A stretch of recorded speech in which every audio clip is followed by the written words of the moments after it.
record it, pass it out to those who, for whatever reason didn't cancel their vacations to come see the REAP training. We'll pass it out, later in this week here. Second thing, Nicole Bloom will be joining. We'll be passing back and forth.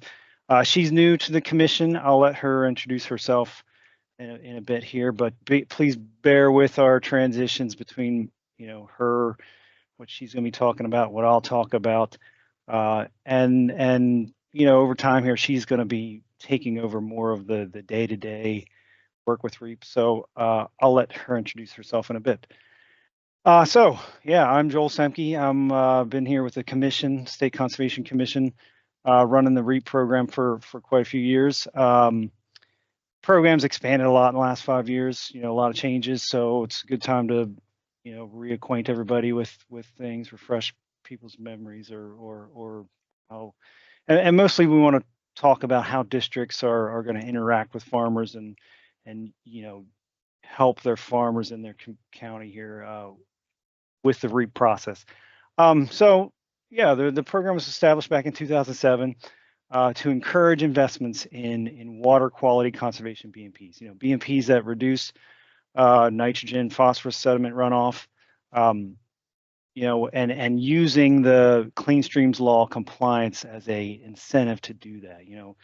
Incentivizing farmers to get into compliance and then rewarding folks who already were there. That's the goal of the REAP. That was there. That was this kind of the founding, thought back in 2007 when Chesapeake Bay Foundation and others really helped put this program back together. So yeah, we're coming up on, I guess you could round it up to almost 20 years here of the program. But anyway, today's training, we're going to focus on a couple things. Number one, we're just obviously going to do an overview of the program, particularly project eligibility and what you can help your farmers with, whether they're working with ACAP, NRCS, or through the county, or even on their own. Those scenarios we're going to talk through, and also hit on project certification. Second part of that, we'll certainly dive into applicant eligibility and really hit on how you, the district, are involved in that process, verifying folks' eligibility for the program. Then we'll talk about, what's new. Very briefly touch on what's new for this year, what's new over the past couple years, just to refresh people's memories, keep that clear in their minds. And then we'll talk again very briefly about how farmers use this, just so you can, in your conversations with farmers in your county, talk about how that funding works, how farmers will use it, and particularly spend a good bit of time on sponsorship. That's something the commission's goal has been to expand the use of that. We feel like that's a good opportunity for farmers. Spend some time on that, more than the nitty-gritty details of how to use the funding for farmers. And then lastly, leave lots of time for questions. That's probably the most important thing here. And on that note, I mean, if you have questions in the course of talking, put them in the chat. We'll get to them at the end. Save questions. I'll try my best here to, if people raise their hands or whatever, I'll try my best to catch that. But in general, let's save the questions for the end. Reserve lots of time at the end of that. So yeah, buckle up, everybody. Let's dive into this. I'm going to pass it off to Nicole here. She's going to introduce herself and then talk about project eligibility. So yeah. Good morning, everyone. Hopefully everybody can see and hear me. I don't have a headset in here, so if you can't, put your hand up and let me know. So good morning, first of all. Some of you may have been introduced to me earlier at one of the commission meetings or at a conference or something, but I started here in February. And I don't have any specific ag experience prior to this, other than I did spend a couple years, a while back now, 6 or 7 years ago, I guess, working up in farmland preservation here at the department. So I have a little taste of ag, and and I'm back. So what I'm going to be doing here first is going to be a review for, I'm sure, a lot of you. There's probably some people on this call that know more about this program than I do at this point. But for the new people, we're going to be learning together, we'll say. So I have a lot of material to get through. I will try to keep things moving. I'm going to go off camera so it's not so distracting while I'm talking. And we will go ahead and get started.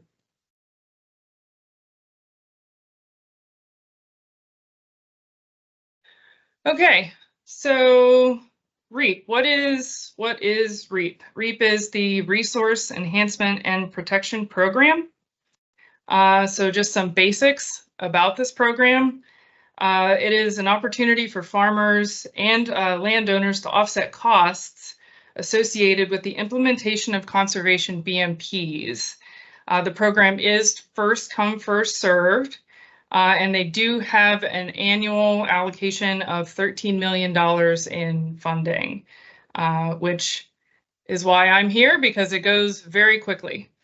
Eligible applicants can receive either 50 or 75% of out-of-pocket expenses in the form of Pennsylvania tax credits. There are also some for 90%, which I will get into later as to what those entail. Credits can be used gradually over time for up to 15 years. And there is a $250,000 limit per ag operation that can be claimed within any 7-year period. That's the max. Just some basic sort of structure of mechanics of how the program works. Tax credits are issued or awarded after the installation of a practice or purchase of eligible equipment. And from what I understand, I think we're one of the only programs that actually helps out with equipment. So that's one of the pluses there. Proposed projects are eligible, credits are reserved, and then awarded upon completion of the project. I will talk about more about that later. REAP covers out-of-pocket expenses and or labor costs over and above any other public funding, and I will also get into that here in a little bit. Next, I'm going to talk a little bit about project eligibility, and then we'll go over what costs from those projects are actually eligible. So what projects are eligible to receive REAP tax credits? The program provides tax credits to help offset the cost of a wide range of conservation practices and equipment, as I mentioned. Completed and proposed projects are eligible. So for proposed projects, as I mentioned, credits are reserved for approved applicants, and then they are officially awarded upon project completion. For completed projects, they need to still be within their REAP lifespan, which I believe is 3 years for most, except for 1 year for cover crops. Some examples of projects or equipment that you can get a 50% tax credit for would be things like no-till planting equipment, cover crop rollers, manure management systems, storage systems, cover crops, riparian buffers, and there's several more. And then you can get 75% for things like plan writing, ag E&S plans, nutrient management plans, manure management plans, and then also things like ACA practices like heavy use area protection, and also stream crossings. So those are just a few examples of the different levels of credits, that percentage that you can receive.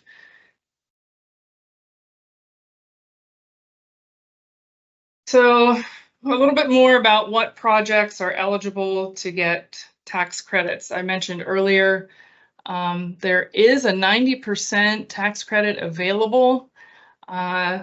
This is for a very specific situation, certain high priority conservation practices, but these are only available if the operation is located within an ag impaired TMDL watershed. Some examples are some BMPs that are associated with excluding livestock from streams, like fencing, stream crossings, animal trails and walkways, watering facilities, and then also forested riparian buffers if they're 50 feet or wider also qualify. Multi-species cover crop rollers and crimpers, and then also soil health tests are also eligible if the applicant is participating in a partner agency's soil health efforts. So there is a complete list of REAP eligible BMPs, and that is in attachment 1 of the REAP guidelines. So moving on to just a little bit about how this works with public funding with other programs. It's important to note that REAP is designed to work in conjunction with other conservation funding sources such as EQIP or ACAP or other public programs. So proposed projects that have received or will receive other public funding are still eligible for REAP. The way it works is the REAP credits can be used to cover any costs that exceed what's covered by the other funding sources. For proposed projects, applicants need to submit cost estimates and then any documentation of any other public funding they've received when applying for REAP. Once a project is finished, at that point, then applicants need to provide all the required invoices, certifications, funding records. At that point, then the tax credits can be issued. And I will talk a little bit more about some of that here in a minute. So what are some eligible costs? So you have these projects. What costs from these projects are actually eligible for REAP? So some of the things, and any of these, we need receipts and invoices, whichever they have. Any documentation for design, engineering, or planning are eligible. Anything that involves the actual construction and installation, and this also includes labor that the farmer contributes. Any documentation needs to be provided by the farmer themselves within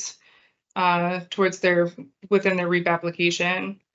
And then also just to note, receipts for any post-construction expenses like engineer certifications or say ongoing buffer maintenance, those also need to be included and they are eligible.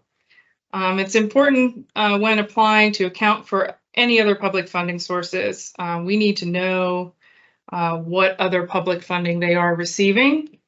Anything like I mentioned, EQIP, ACAP, any of that stuff.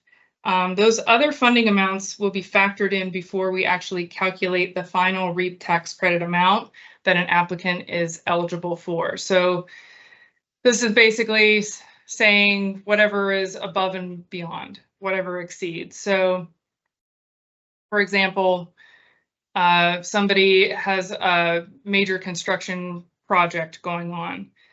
They build a heavy use area protection. Say that probably costs a lot more than this, but say that costs $200,000. That's probably not accurate. And they get $100,000 from ACAP. So the remaining $100,000 is the amount that would be eligible to receive the percentage of REAP tax credits.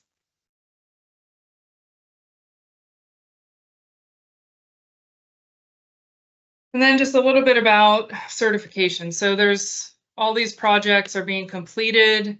They're building things, they're buying equipment, any of the things that they're doing that they're actually going to be applying. Most of these things are going to need some type of certification. Generally, project certification standards involve meeting the design, construction, and standards established by the Commission. You can find these standards for each BMP in that attachment 1 of the REAP guidelines. And then there's also NRCS construction standards to consider. Most BMPs must meet the NRC construction standard, which can be found in the Field Office Tech Guide. And there are some that the Commission has established that are separate from NRCS standards. For example, no-till equipment, we have our own. We're working on our own silvopasture, so that's a little bit different. And buffer maintenance would be another example where the Commission differs a little bit. Who can provide this certification? So who is a qualified professional to provide the certification? Technicians with appropriate NRCS job approval would be one. Professional engineer would be another. And also technicians with sufficient training and experience in Ag E&S BMP implementation.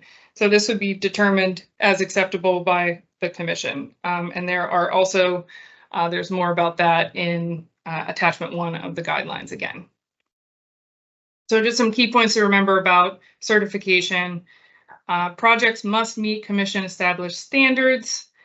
NRCS construction standards do apply to most BMPs, and certification must be provided by a qualified professional.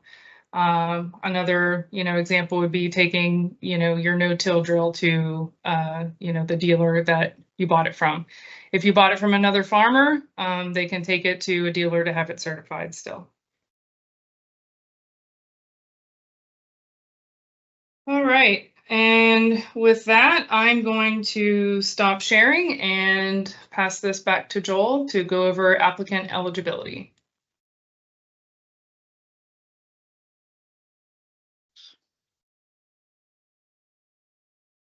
All right. Yeah, thank you. Yeah, we'll save questions for the end there. I know there's a lot. We purposefully breeze through a lot of that, and I know no two projects are the same. There's lots of questions that are generated like that. We're never able to address every situation or every question that might come up. Anyway, so moving on, the second part of this is the project applicant eligibility for the program. REAP is first come, first serve. However, the applicant to be eligible has to meet some standards. In a nutshell, that's compliance with PA Clean Streams Law, the relevant chapters of that law that apply to ag operations. That'd be Chapter 1024 for ag E&S plans, 91 for manure management, 83 for nutrient management. But so that boils, how that relates to a farmer. They have, that farm operation has to have ag E&S plans on all the acres operated, not just owned, but owned and rented, anything operated, all the acres covered there. And to clarify, I mean, this is Pennsylvania, Pennsylvania Clean Streams Law. So yeah, a lot of times conservation plans, we use those terms kind of interchangeably, but that they need to be written to PA standards there. So there is a little bit of sometimes a disconnect between older conservation plans and Pennsylvania 1024. So the standard for REAP is ag E&S plans. Obviously, some conservation plans meet that standard, but ag E&S plans written to Chapter 1024 standards. Second part of that is nutrient management plan or manure management plan, up to date, on schedule. I'm sorry, that up to date, on schedule applies for ag E&S plans too. That's very important. Nutrient management plan, manure management plan, whichever one the operation needs by law, up to date and for all the acres and on schedule with any implementation in that.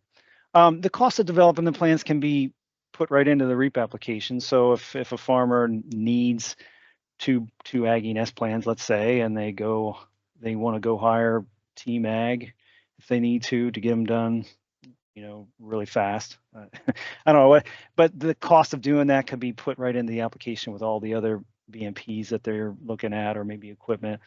Those plans, they have to be done before any other credits get awarded, though. And we'll talk some more about that in a bit. Second part there, I mentioned on schedule, very important. you know, if a person has a waterway scheduled for spring of 2026, and here we are today in summer of 2024, that person is on schedule for that plan implementation, even though that grass waterway is not yet on the ground. They're in compliance with state law because that waterway out in field, whatever, it's scheduled for spring of 2026. So that's what we mean by on schedule, up to date. And then the third part of this, very important, it's any sort of ACA related practices. And forgive my acronyms here. That's animal concentration areas, if you're not familiar with that. Those have to be fully implemented in order for a person to get REAP tax credits for other things. You know, first there is plans. They have to have plans done and on all the acres to get credits. But if they are in need of a roofed heavy use area to deal with an untreated ACA issue, that ACA issue has to be resolved. That roofed heavy use barnyard has to be sitting there on the ground, done, certified before they can get tax credits for a no-till planter, let's say, or cover crops or anything like that. Obviously, the cost of doing that, all that stuff is eligible for REAP too, and then can be included and should be really included in any sort of REAP application for other things.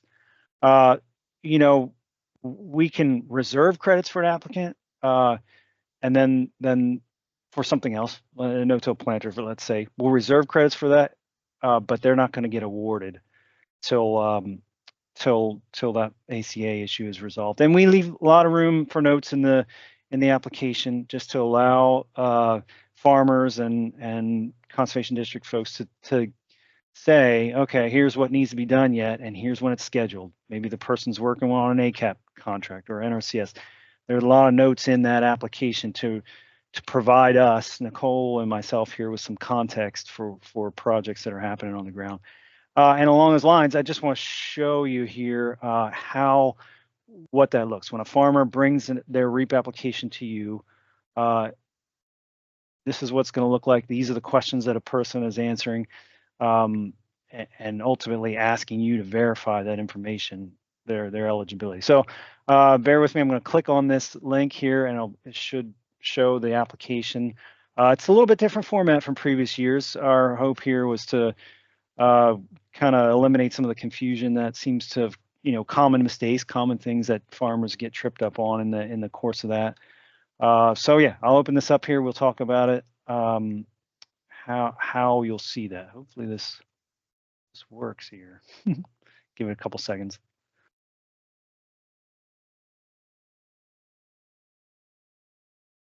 Okay, yeah, there we go. All right, so this is page 2 of the REAP application. The first page is the farmer's personal info, you know, address of the farm, tax info, that kind of stuff. Second page though is where we get into the meat of the you know, the eligibility requirements for a farmer. And so number one, right off the bat, no matter what we're asking about plans, you know, Clean Streams Law compliance here. Do you have the plans for all your acres? Are they implemented? A farmer will yes or no checkbox S. And to clarify, I mean, that has to be the farmer answering these questions. Certainly I understand the farmer might come in and ask for help, but we want to make sure that the farmer is engaged in this process. We shouldn't be answering these questions for the farmer. You know, they should have these plans and be aware of them. So the farmer is answering this. Do you have all the plans you need for all of your acres? Yes. Are they implemented? If not, if the farmer says no, right there below there is a place where you know, the farmer should be filling in what's left to do, what time, where you can help them with that. You know, the district can maybe say, hey, you know, we talked about ACAP. Give us some context about how a farmer is planning to get those things that are scheduled in the plans, how they're planning to get them done. And then right away, I mean, we've split this up. In the past years, we've had this REAP eligibility verification page separate from these questions. Again, in order to make sure that, you know, we know who's applying, and we want to, right off the bat, this first section about Ag E&S plans, that's where, you know, maybe the district is going to be verifying the answers to those questions. And that's very important. We're talking about verifying the accuracy of the farmer's answers. So that sounds like a distinction without a difference, or a difference without distinction without a difference, where we're not asking you to verify that the person is in compliance with Clean Streams law or has all their plans or anything like that. What we're asking to verify is, are the answers to questions 1 and 2 accurate? So the farmer, if a farmer would come in and say, no, I don't have all my plans, no, they're not implemented, you, the district, can sign right there below that and say, yes, that is absolutely true. The answers are accurate. And to, to expand a little bit on who is allowed to sign that REAP, who are the qualified individuals to sign that verification page. It's a district technician with enough experience to feel comfortable with 102.4 compliance. An NRCS technician, same way. And then anybody who has an Act 38 certification in PA. That's a nutrient management plan writer. So that's your the part here where we're going through the eligibility based on Ag E&S plans. That's where a district would interact with a farmer, come in to see them to get a verification signature on their eligibility. Second page, then same setup about nutrient or manure plans. Do you have the plans? Are they implemented? What's the schedule? Give us some notes. If you're not a CAO or a CAFO, do you have manure management? Walks through a farmer, yes or no, checkbox answers about that. Notes about stuff that needs to be implemented. Same setup, and then right there, well, I'm sorry, but before ACA questions. Do you have untreated ACAs? Same thing, yes or no. And then right there is for districts or other verifiers to, again, verify the accuracy of the answers that the farmer is giving.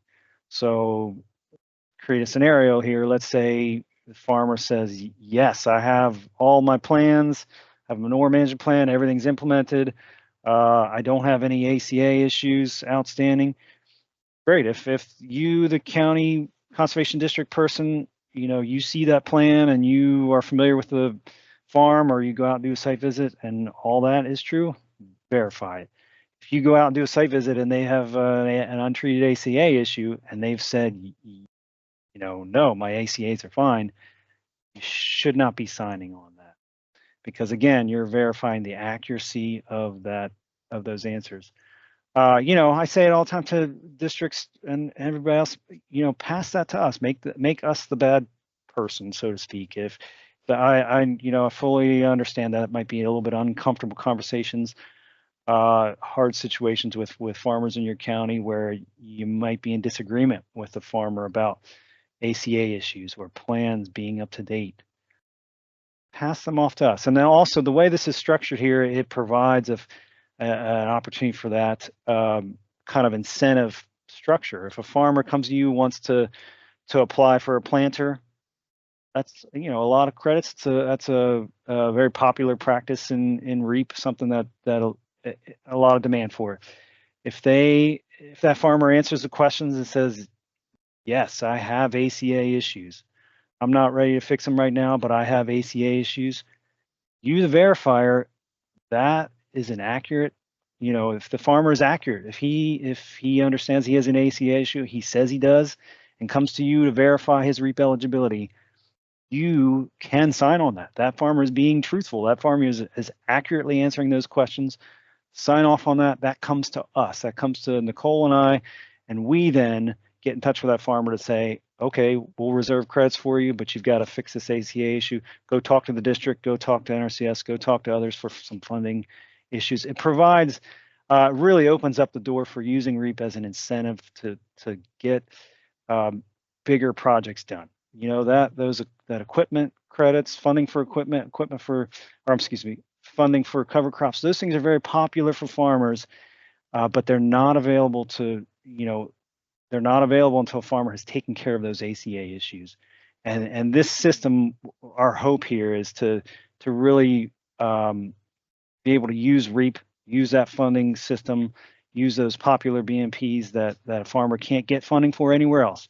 Use those to really incentivize getting work done that maybe has been hanging out for a while. Maybe you've seen a big gully erosion in a field for many, many years driving it by.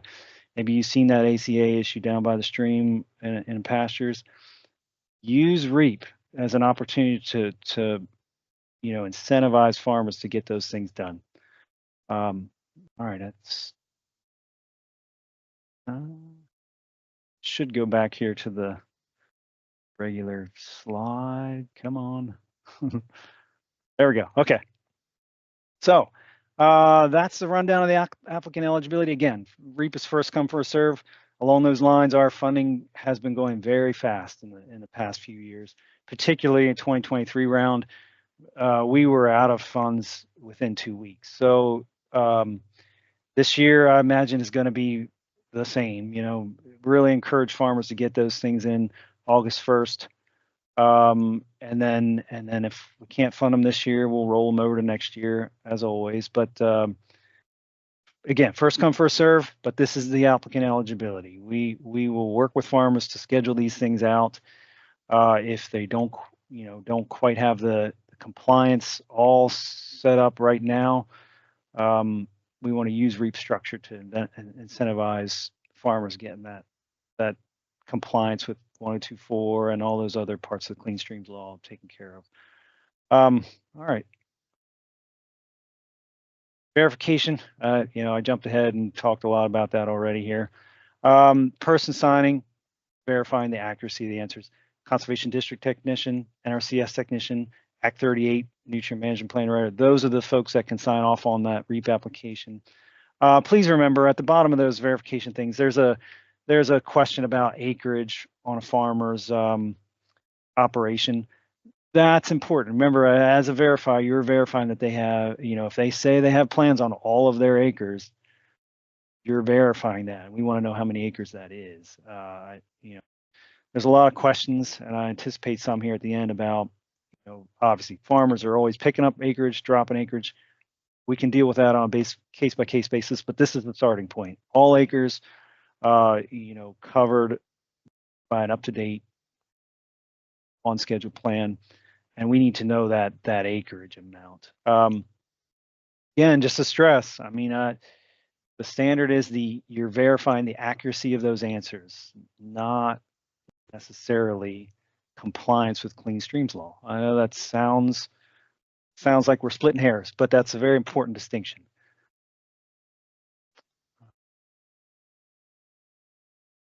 Okay, so that I will kick it back here to Cole.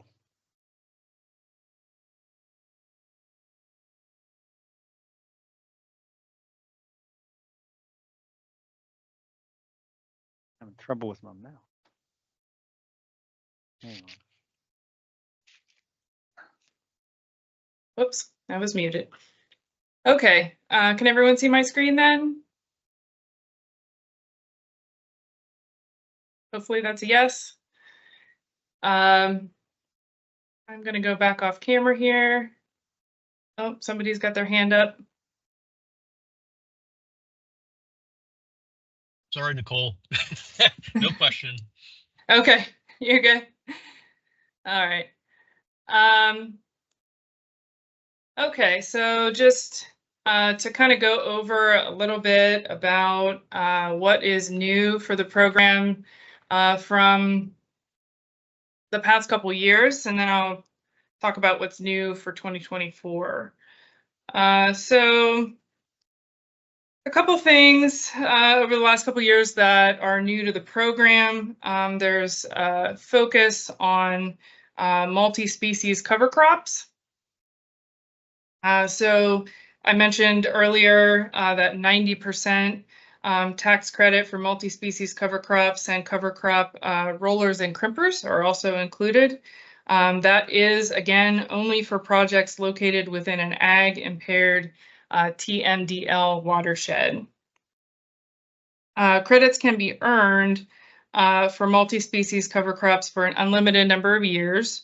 And this is just some incentives really for farmers to sort of move up from single species to multi-species. There is a max whenever you apply for single species cover crops. So you can do that 3 times, and then after 3 times, you got to move up to multi-species or you won't be eligible for those credits again. There's also a focus on precision ag. There's credits available now for things like prescriptions, precision ag prescriptions. Cover crop drones is a new thing, and precision equipment performance upgrade kits is another one. In addition to that, it's something that we are working on getting the standards set up at the commission here, which I think we'll have for you all shortly, is the inclusion of silvopasture practices. So that's another newer thing that was added. And then what's new for 2024? So there's a couple really important updates this year that we want to make sure everybody's aware of, because it will be affecting applicants, and I'm sure there will be questions about this stuff when they apply, when they come to you. There's going to be something called, we're calling it a sunset provision. So this is a provision on older equipment. So no-till equipment more than 20 years old, so that's manufactured more than 20 years ago at the time of the application, and precision nutrient application equipment, which is more than 10 years old, that will no longer be eligible. Now there is an exception to this, so there is still a way that someone can get credits even if they buy an older piece of equipment.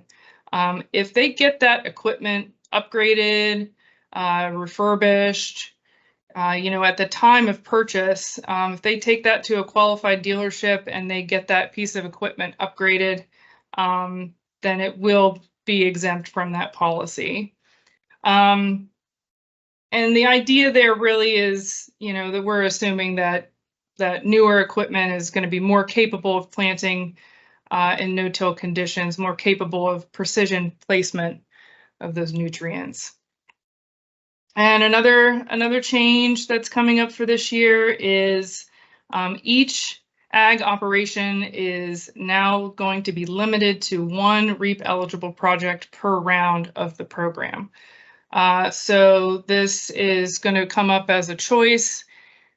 If somebody puts in, a structural BMP and they also buy a new drill, they're going to need to decide, do they want to apply this year for the drill, or do they want to apply for their project? But it will be possible to just do something the next year. Remember, we have those REAP lifespans. So even if they bought a drill and put in some sort of BMT 1 year, that you have 3 years to get all of those in for your REAP credits. And the reasoning behind these updates really is to help spread the funding. I know, as Joel mentioned, the money goes really quickly, or the credits go really quickly. So, the idea here is really to spread it out as equitably as possible across the state. We're trying to ensure that more farmers can benefit from the program over time. Okay, just a little bit about how you can actually use your REAP tax credits. So in general, there's 3 ways for farmers to participate in the program. First up is the most straightforward. You use the tax credits directly to reduce your state tax bill. And the way that works is small amounts of credits can be used over the course of 15 years, as I mentioned before, and that's to pay down your Pennsylvania income tax liabilities. They don't have to use it all at once. They can use it over time. And there's a couple different ways I'll just mention briefly with these the way that they can depending on the way they file their taxes. If they file their taxes jointly, they can apply the REAP credits against the total income on the joint return. And any payments in that case that they've already made throughout the year, like if they had withholding or they had quarterly estimated taxes, that money can be refunded. For pass-through business entities like S corporations, REAP credits can be directly passed through to the individual members to use each on their own personal tax returns. And if needed, there's actually also the option to transfer REAP credits to other family members or third parties outside of just using them on your own. And then the other two ways that farmers can participate in the program is to sell or transfer the credits, which I mentioned briefly, and also to work with a sponsor. And those two items are going to be next up, and Joel is going to take it from here.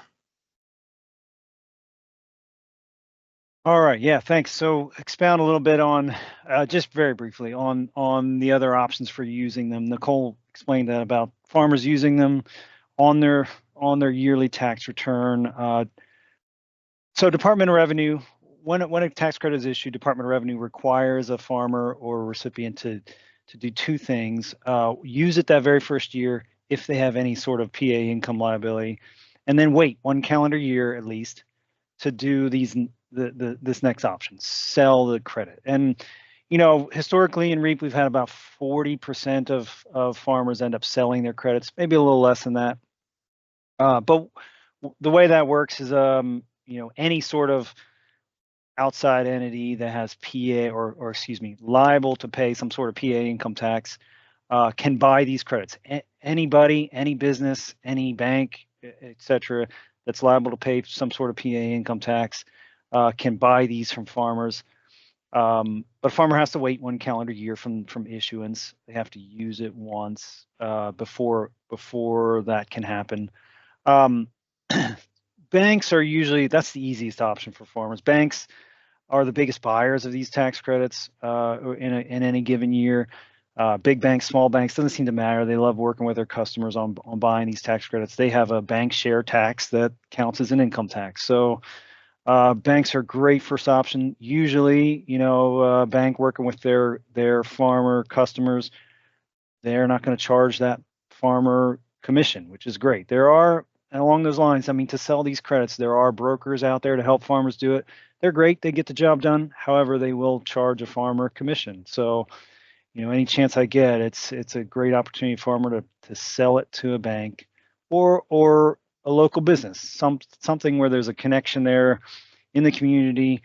The buyer of that credit will typically pay about 90 cents on the dollar for the value of those credits.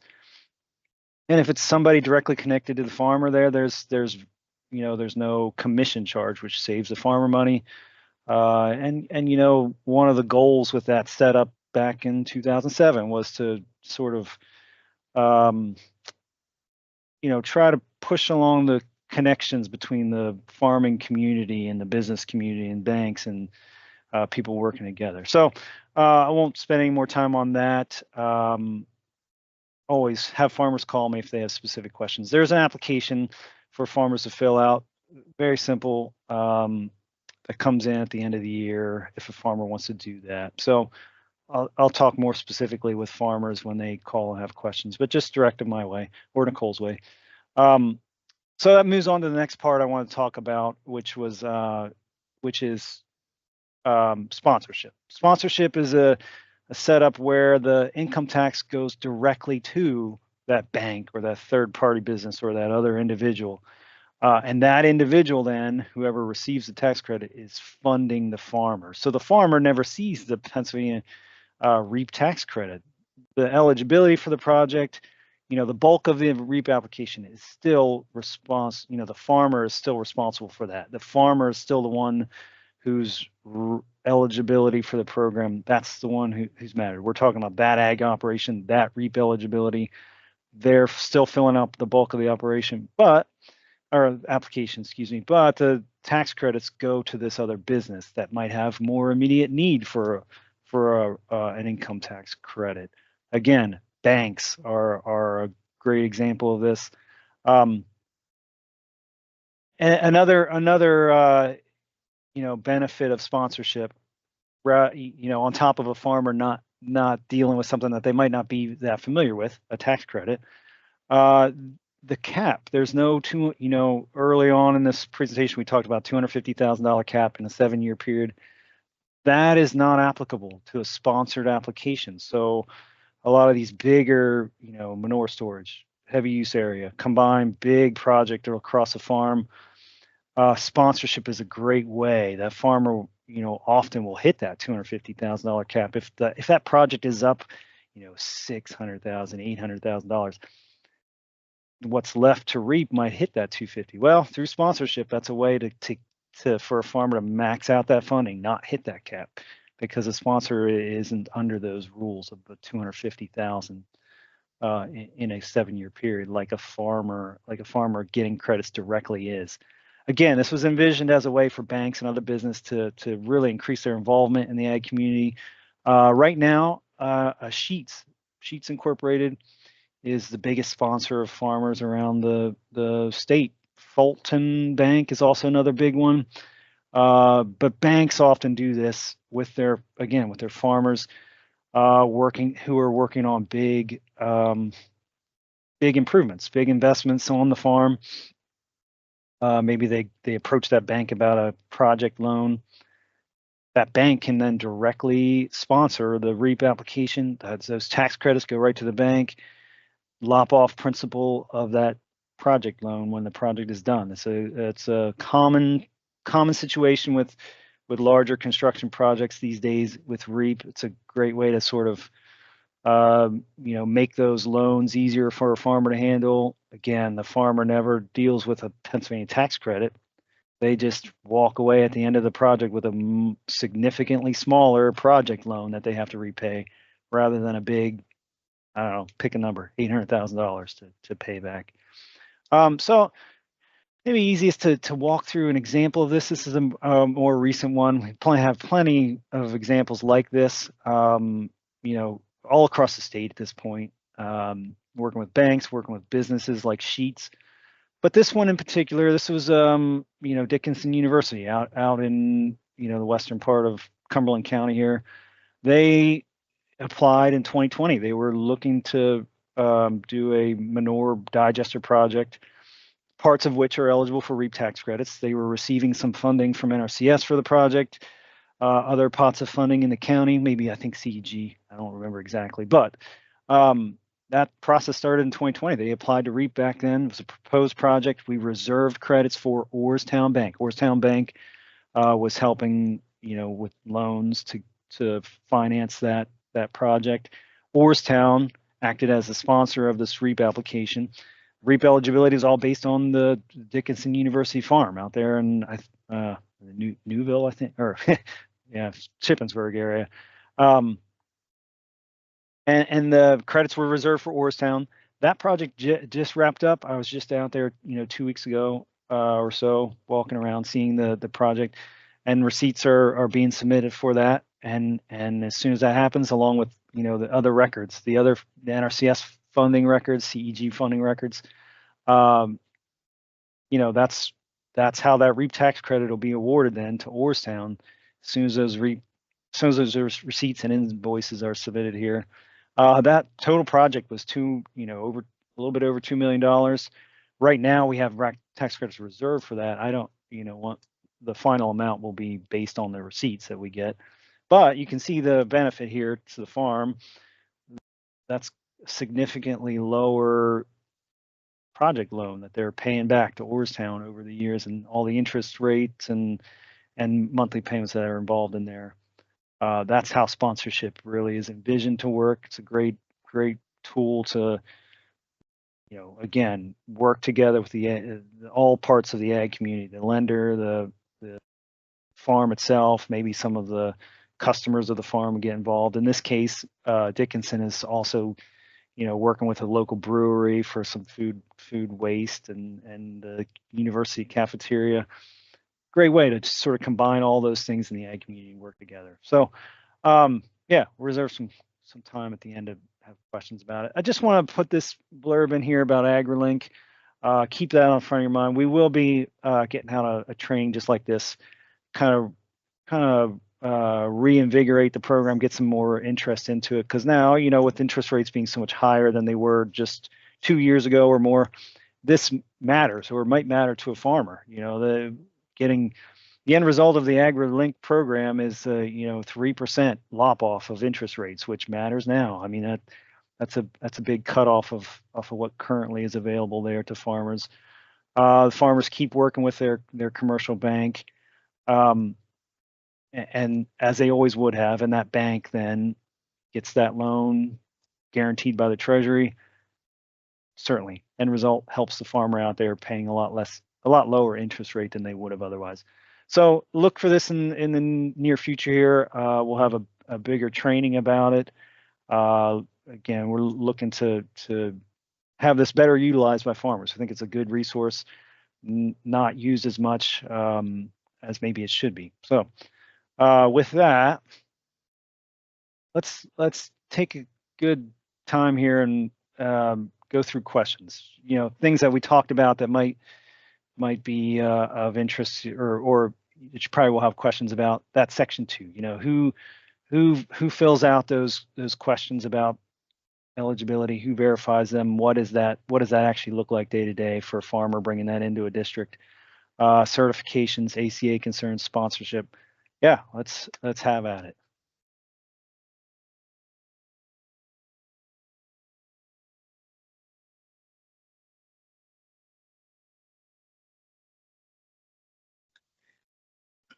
Looks like we have a question in the chat.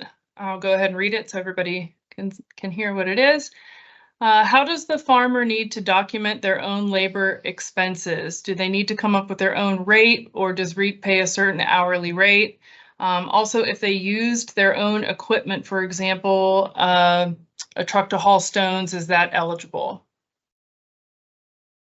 Yeah, good question. Yeah, a farmer make an invoice just like any others. You know, doesn't have to be anything real official looking, but there are plenty of templates available out there to farmers. They probably make invoices all the time for other stuff that they're doing. But yeah, hourly rate. That's typically how I do it.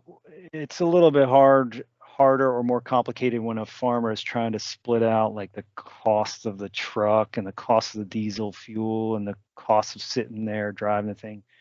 You know, we handle that sort of as an overall hourly rate for labor for most things. Those are obviously higher if a farmer's running a backhoe or a skid loader versus just pounding fence posts or stringing wires or things like that. But to your question there, have the farmer make receipts, keep track of hours as best they can. You know, in here in the office here, we sort of, we get hundreds and thousands of receipts. That's sort of our basis for what's fair and what's not. So on occasion, we get receipts that are, outside of market rate, and the commission reserves the right to reduce those to more fair or market rate labor costs and all those other things. I used to refer to the PA Tech guide, or I'm sorry, not PA Tech guide, the NASS, the NASS custom rate guide. There is a 2022 version. It's not as extensive as the the older one, but that's a great reference for districts and farmers if you want to look those things up to kind of give a guide to farmers about what to think through in terms of how much to charge for the labor. Lots of farmers already have a labor rate that they charge people. Use it. Do the same thing. Just make a receipt. So does that answer that question sufficiently?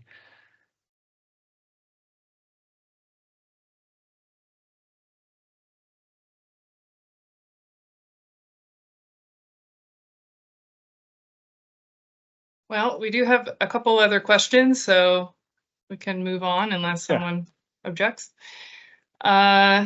Next question in here, can you give an example of how the limit of one REAP eligible project will affect structural BMPs?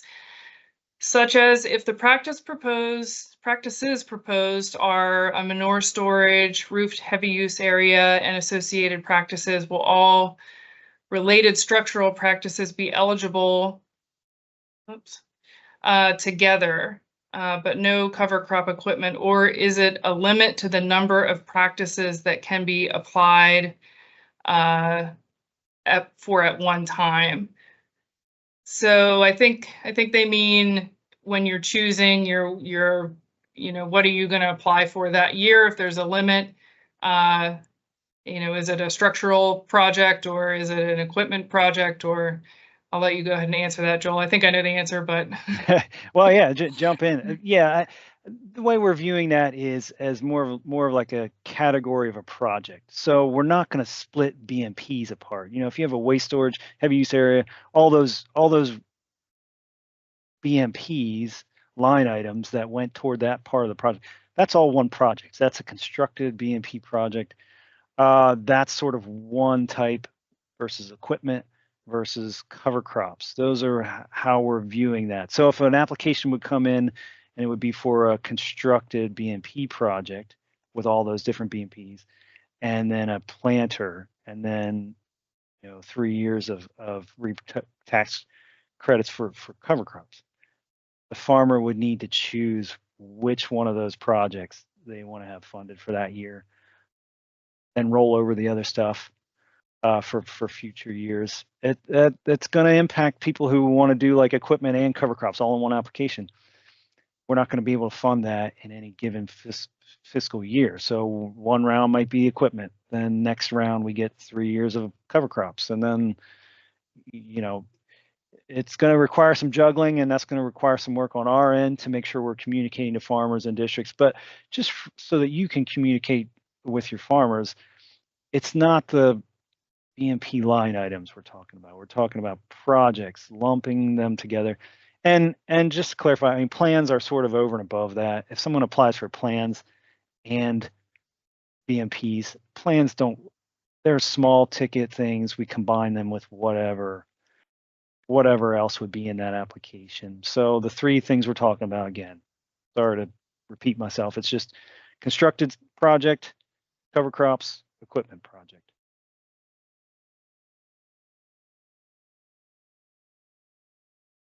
Okay, next question in here. Got a couple more. Rita said yes, her first question was answered.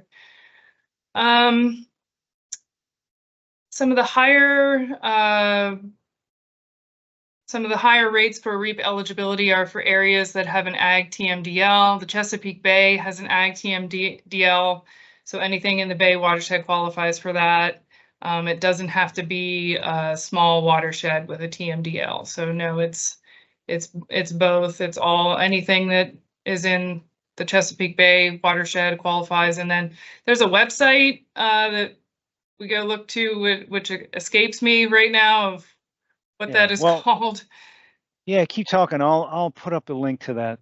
Yeah, there's a site that we go and can check, and sort of have to do a little bit with the smaller watersheds. We have to do a little bit of investigating sometimes, but yeah, we trace them back to whatever watershed it's in, and then just go on this website and check and find out if it is, and it'll list it right on there that it's non-point source for the TMDL.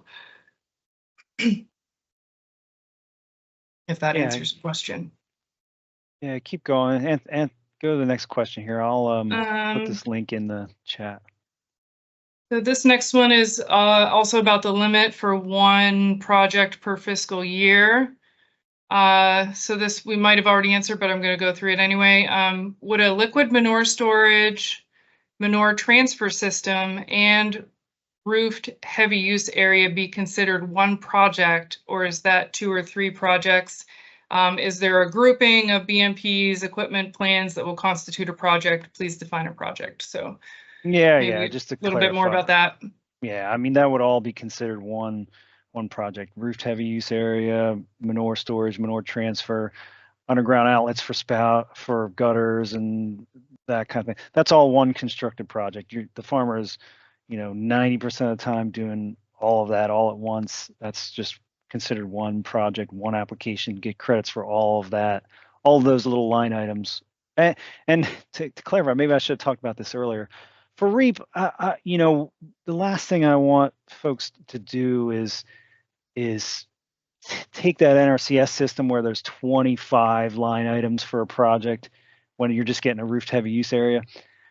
We don't need to see all 25 of those line items. We don't want them split. We're not going to create REAP tax credits for 25 little tiny line items. We're going to lump those together as a reflection of what the project is. A roofed heavy use area, maybe throw in some pasture, stuff like that. So when you're filling out REAP applications with farmers, helping them do costs, focus more on a summary of that project and total costs rather than each little tiny line item and who's specifically paying for what little line item.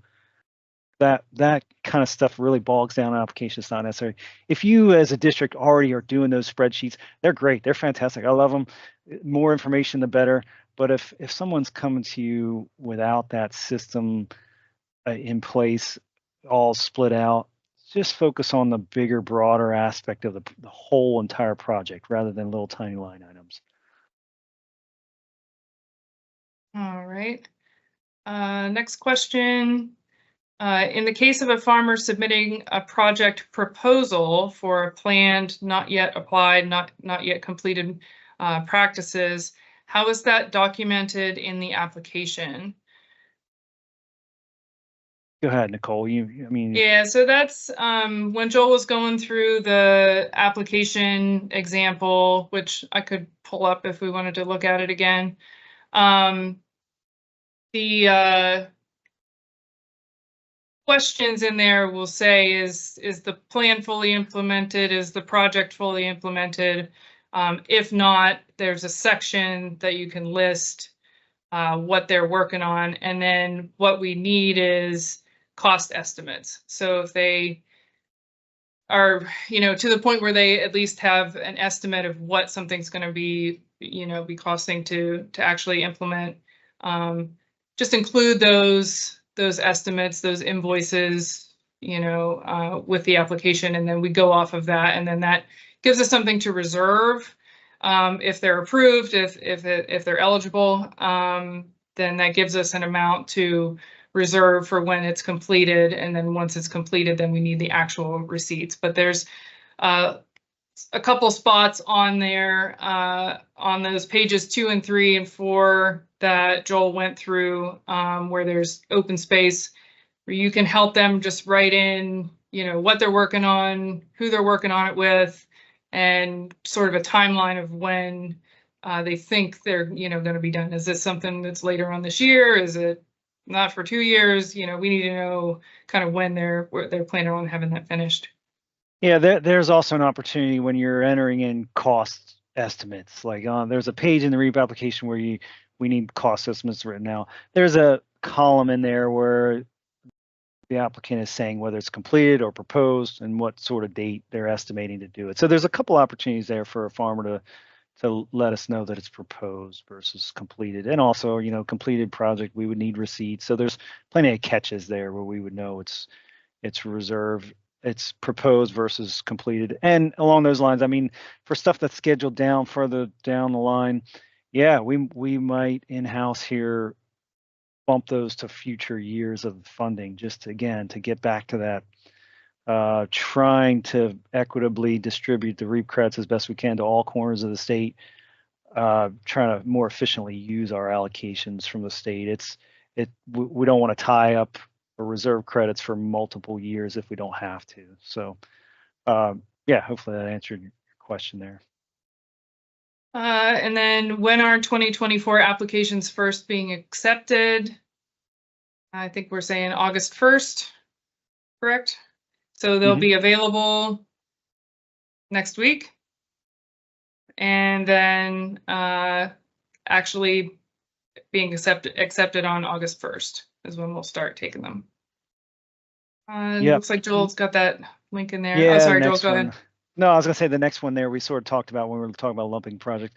plans are over and above everything else. They can be combined with any other type of project. They need to be in there. They're usually lower costs, so that's not a problem for us to just, no matter when you do them or what part of a process that is. Looks like we got a drone question here next. If a producer is applying for a cover crop drone, can they also apply for multi-species cover cropping in the same application under the new guidelines? No, we would split that into two years. You'd get your equipment credit 1 year, and your cover crops. And you know, with cover crops, it's 3 years, so you get all of those 3 years reserved from a second allocation. You know, maybe for REAP, for any practice, equipment, BMPs, what have you, you have 3 years. 3 years from the date of completion or delivery of the equipment to have it applied for in REAP. So yeah, farmer, kind of think through that process. Maybe this year I'll do all 3 of my multi-species cover crop estimates. Next year I'll submit the receipt for the cover crop drone, even though I bought it last year, because you have 3 years there to get it in. So yeah, to answer your question there, short story, we would split that into 2. Next question is on sponsorships. Are sponsorships only allowed for proposed projects, projects that are not already completed? Yeah, the commission wants to reserve sponsorship for new projects. The way we handle that, to really parse that out, is proposed projects and recently completed projects. The definition for us of a recently completed project is go back to the beginning of the year, calendar year. So if a farmer's submitting an application here on August 1st, 2024, and the project was done January 15th of 2024, that's okay. That's considered a recently completed application or a recently completed project. But if that was from last fall, 2023, then no, that's outside that recently completed. The farmer can still apply. It would just be on their own. Credits would go right to the farmer instead of a sponsor.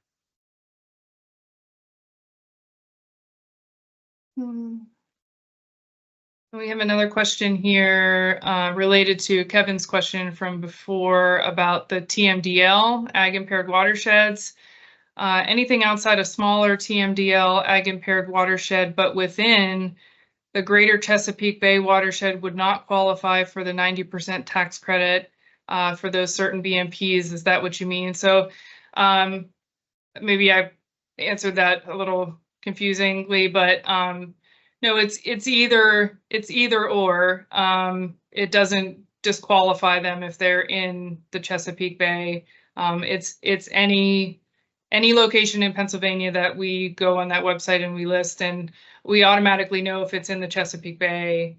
You know, that one we don't necessarily need to look up. Maybe some on the outskirts we would, but yeah, no, it doesn't disqualify them. It's either or.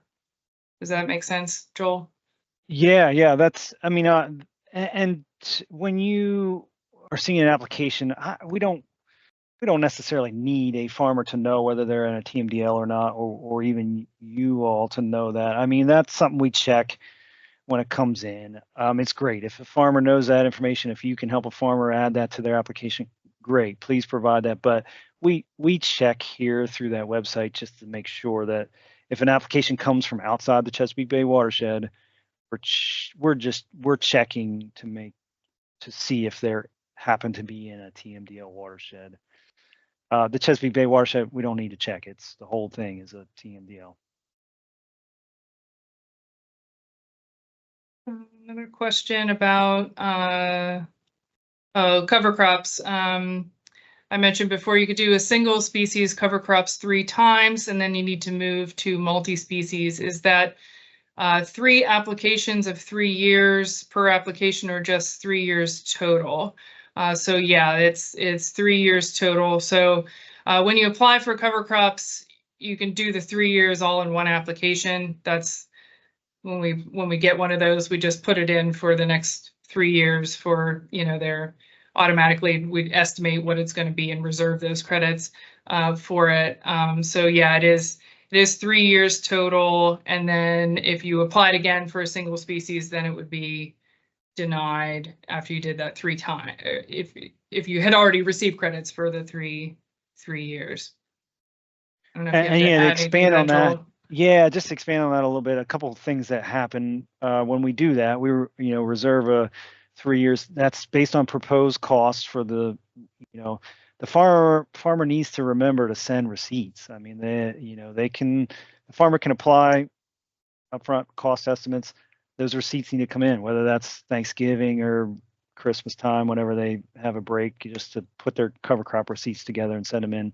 That has to happen each fall to get a credit generated for that year's cover crop. So one application for 3 years, farmer needs to remember to send in receipts, which is a sticking point. I often get the 1 year they remember, and then future years, farmer forgets to send me receipts, and then those credits are lost in that case. So next one there again about the cap for drones. We for a couple reasons, because we don't have much funding left, we decided not to raise that cap for drones this year. Down the road, we'll consider that. We also want to get a better handle on seeing receipts for drones and seeing what dealers are saying about them before we're comfortable sending a lot of money out the door for drone equipment, cover crop drone equipment out there. So short story for this year, $10K still for the REAP credit. Future years we'll explore that, bumping it up. That's it for now. All right.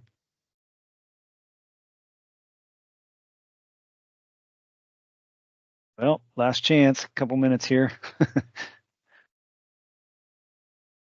As always, you can reach out to either one of us, email, call, trying our best to keep up with all the things and get back to you in a timely manner. But we understand there's, it's a lot of information, a lot of new stuff to think about.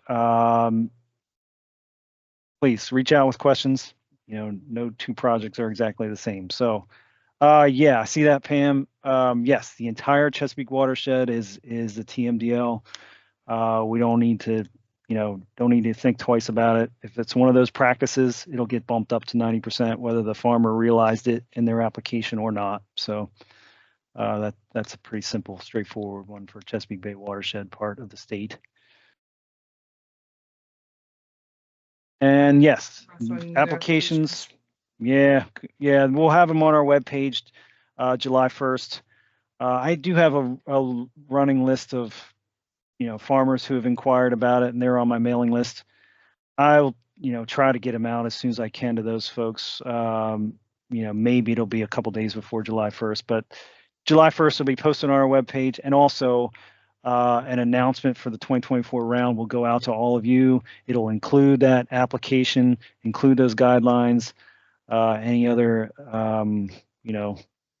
lovely thoughts that we have in the next week. I'll include that in that email to send out to you all announcing the program. It'll also include a deadline date for submission. Likely this year that will be early fall, because we're going to run out of funds quick, so there's no sense in having a hanging deadline to see when we run out of money. We know we're going to run out of money pretty quick. The deadline will likely be September sometime.